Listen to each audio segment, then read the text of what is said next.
Devotee or disciple? What's the difference between the two? And in your spiritual path, which would you prefer to be? And what's the deal? So, a devotee, someone who is on the spiritual path, possibly been doing these things for 40, 50 years, who knows? But they're all about love and the heart. And that's a beautiful service, and that's fantastic. But guess what? They're devoted, but there's only really devoted to one or two aspects. It's not really a complete system. So if you're only at the heart, well then really there's a fair bit way to go. I mean, as we know, there's only 30 centimeters difference between the heart and the solar plexus. But to go down the other way, if you can have a finger span or 30 centimeters between your solar plexus and your sacral chakra or your spiritual energy, then that's where the real discipline is, to be a disciple.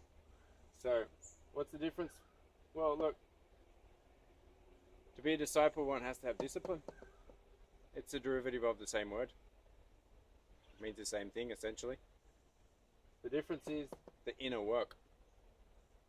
You know, the devotees are usually willing to do the hard work, the loving, when they can, if to their level of capacity, because usually they're directed there because they need to purify their blood, and there's emotional imbalances in the heart.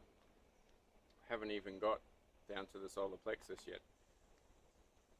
And of course, to just love the heart only and focus there, well, okay, that's good, but to be a disciple and have the discipline to have a complete energy body, then we got to love our whole inner self, not just the heart.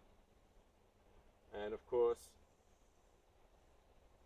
how do these people operate in the world? Well, the disciple is able to help and recognize what needs to be done without putting through their imbalances or their chakras. And without that perspective, they can just be present. This is what needs to be done. This is how we need to help to get the job done. Because they've got a base chakra, they've got energy flowing through the entire system. They've generally got much more presence as a result, because they're not filtering everything through their kidney imbalances, the lack of a base chakra, and fear. Don't need that veil of fear to help people or help ourselves. Purification. If we don't actually get rid of the organ imbalances through our diet and our lifestyle practices, then how can we achieve any sort of spiritual enlightenment or service to our highest potential and capacity if we've still got gunk we've stored from 20 years ago? And every spiritual group throughout history has always done a solid amount of spiritual practice through purification, even before starting any education or any philosophical or spiritual education path, because then the person is able to receive those beautiful spiritual teachings at the vibration they were meant, without filtering it through their dirty chakras, essentially. And they've done the work on their digestion. So if that's as we know, that's your egoic self and your subconscious mind, then the digestion has to be sorted and flowing. And I mean 1 meal in, 1 meal out. That's solid digestion. Anything else is constipation.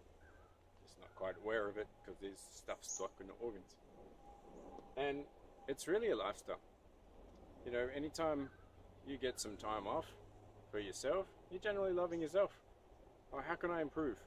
You know, is there a dietary change, a new supplement, a cleansing practice, exercise? You know, what's going to bring me back to balance and improve my lifestyle? Whereas the devotee doesn't seem that, if you're always focused on the heart and haven't realized that you want exercise and diet and lifestyle and purification, they're the ones that purify the blood, that purify the heart. So wouldn't that make sense to do those as well? But not everybody has that expanded energy field where they can feel like they can love themselves and then just help and heal simply in their presence.